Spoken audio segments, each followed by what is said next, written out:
जय हिंद जय भारत। तो दोस्तों एक और वीडियो में आपका फिर से बहुत बहुत स्वागत है आपका पायल की दुनिया यूट्यूब चैनल में। जी हाँ दोस्तों, एट्थ पे कमीशन को लेकर काफी बड़ी बड़ी खबरें छाई हुई हैं। मीडिया में भी इस समय पूरे में एट्थ पे कमीशन छाया हुआ है। जी हाँ दोस्तों, मीडिया की सुर्खियों में इस समय एट्थ पे कमीशन पूरी तरह से छाया हुआ है।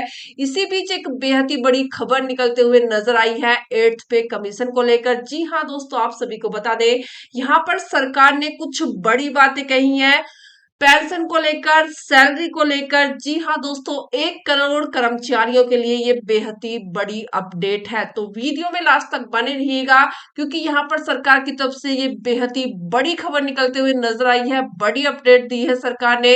तो वीडियो को थोड़ा सा भी स्किप मत कीजिएगा। उससे पहले फ्रेंड्स, अगर चैनल पर पहली बार आए हैं तो चैनल को सब्सक्राइब कर वीडियो को एक छोटा सा लाइक और एक शेयर जरूर करके जाइएगा। तो बढ़ते हैं आज की खबर क्या है। उससे पहले फ्रेंड जान लेते हैं कि आज सरकार ने क्या बड़ी बात कही है एट्थ पे कमीशन को लेकर। जी हाँ दोस्तों, आप सभी को बता दें, एट्थ पे कमीशन जो कि इस समय बुरी तरह से खबरों में छाया हुआ है, उसी के बीच 1 करोड़ कर्मचारियों के लिए बड़ी अपडेट। पेंशन और सैलरी बढ़ने को लेकर सरकार ने कही है ये बातें। केंद्रीय कर्मचारियों और पेंशनर्स के लिए आखिरकार बड़ी राहत वाली खबर आ गई है। कई हफ्तों से चल रही चर्चा और टेंशन के बाद सरकार ने साफ कर दिया है कि eighth pay commission pension revision भी करेगा। जी हाँ दोस्तों, यहाँ पर सरकार ने साफ कर दिया है कि एट्थ पे कमीशन के अंदर पेंशन रिवीजन भी किया जाएगा।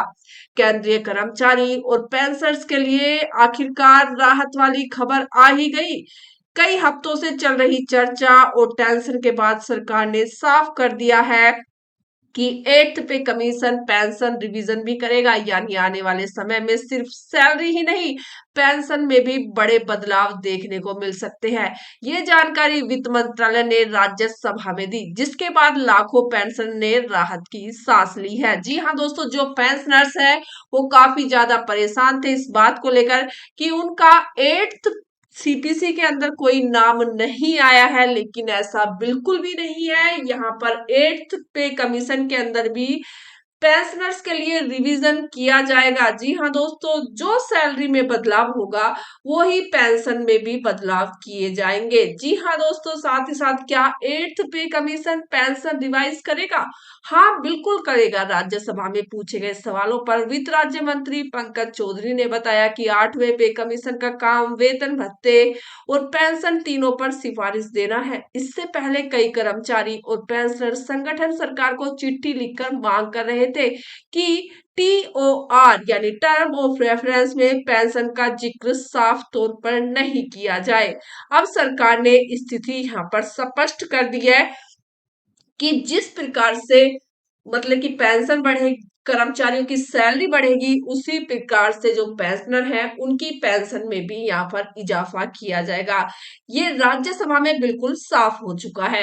क्या डीए को बेसिक पे में मर्ज किया जाएगा? कर्मचारियों के मन में सबसे बड़ा सवाल था कि डीए को बेसिक सैलरी में जोड़ा जाएगा। सरकार ने इसका जवाब भी साफ नहीं में दिया है। पंकज चौधरी ने संसद में बताया कि डीए को बेसिक पे में मर्ज करने का कोई प्रस्ताव सरकार के पास नहीं है। हालांकि यूनियनों की हमेशा से ये मांग रही है कि डीए जब 50% पार कर जाए तो उसे बेसिक पे में मिला देना चाहिए, लेकिन फिलहाल सरकार ऐसा कोई भी कदम नहीं उठा रही है। तो ये बातें बिल्कुल क्लियर हो चुकी है कि सरकार ने जो डीए को बेसिक सैलरी में मर्ज की बात कही थी उसको मना कर दिया है। लेकिन यहाँ पर पेंशनर्स के लिए राहत वाली खबर ये है कि पेंशनर्स की पेंशन को भी बढ़ाया जाएगा। अगर सैलरी में कुछ भी इजाफा होगा तो पेंशन में भी इजाफा किया जाएगा। क्या एट्थ पे कमीशन बन गया है? जी हाँ दोस्तों, हाँ, सरकार ने 3 नवंबर 2025 को आधिकारिक रूप से एट्थ पे कमीशन का गठन कर दिया। इसमें चेयरमैन और सदस्य भी नियुक्त कर दिए गए हैं और टर्म ऑफ रेफरेंस भी जारी हो चुके हैं। इन्हीं टीओआर के आधार पे कमीशन सैलरी स्ट्रक्चर, भत्ते, पेंशन और सिस्टम से जुड़े बड़े बदलावों पर अपनी रिपोर्ट तैयार करेगा।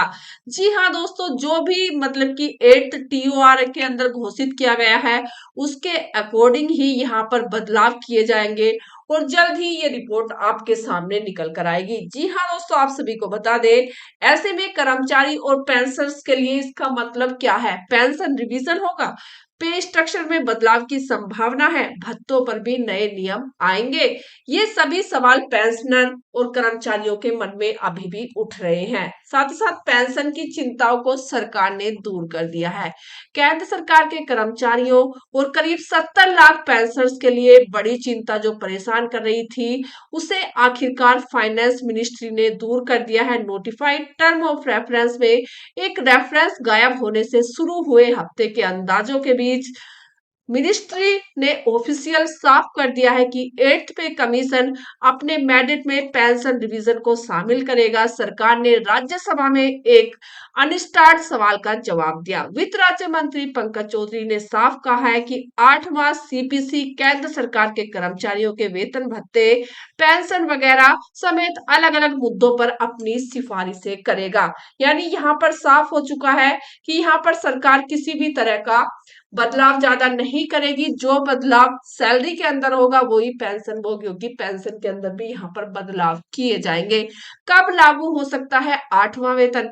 वीएसआर के कैपिटल के डायरेक्टर सुविपन अग्रवाल का कहना है कि पिछले ट्रेडर्स के आधार पर एक बार जब सरकार पे कमीशन बनाती है या प्रोसेस शुरू करती है तो इसे लागू करने में आमतौर पर 1 से 2 साल लगते हैं। अग्रवाल ने कहा है, अभी की टाइमलाइन को देखते हुए सरकार ने पहले ही जरूरी डेटा और शुरुआती इनपुट इकट्ठा कर लिए हैं, जिससे पता चलता है कि प्रोसेस चल रहा है। और देखते हुए 8वें वेतन आयोग की सिफारिश से 2027 से पहले लागू होने की उम्मीद जताई जा रही है। भारत में पे कमीशन लगभग हर दशक में बनाए जाते हैं और उन्हें लागू होने में लगभग 2 से 3 साल पहले लगते हैं। उदाहरण के लिए 7th सीपीसी 2014 में बनाया गया था और 2016 में 29 महीने के अंदर लागू किया गया था। इसी तरह 6th सीपीसी लागू होने में 22 महीने लगे थे, लेकिन इस बार का जो समय है वो 18 महीने का दिया गया है। 18 महीने के अंदर यहाँ पर सरकार को रिपोर्ट सौंपनी होगी, जिसके अंदर यहाँ पर 18 महीने का एरियर देने की भी बात कही जा रही है। यहाँ पर सरकार ने 18 महीने का एरियर देने की भी बात कही है। यानी 1 जनवरी से जो भी आपका एरियर बनेगा, जितनी भी आपकी पे बढ़ेगी, वो भी आपको दी जाएगी 18 महीने के बाद। यानी आपको एक मोटी रकम भी यहाँ पर दी जा सकती है। तो फ्रेंड्स, ऐसे में आपकी क्या राय है एट्थ पे कमीशन को लेकर? कि क्या आने वाले टाइम में ये जो बातें सरकार कर रही है ये इन पर फोकस करती हुई नजर आएगी या कुछ अलग होगा? हमें कमेंट कीजिएगा, साथ ही साथ अपनी राय भी जरूर दीजिएगा कमेंट बॉक्स में। साथ ही दोस्तों, आप हमारी वीडियो कहाँ से देख रहे हैं ये भी हमें कमेंट करके जरूर बताइएगा, ताकि हमें पता चल सके कि हमारी वीडियो कहाँ कहाँ से देखी जा रही है। तो फ्रेंड्स, मिलते हैं नेक्स्ट वीडियो में जल्दी। तो थैंक्स फॉर वॉचिंग। जय हिंद, जय भारत।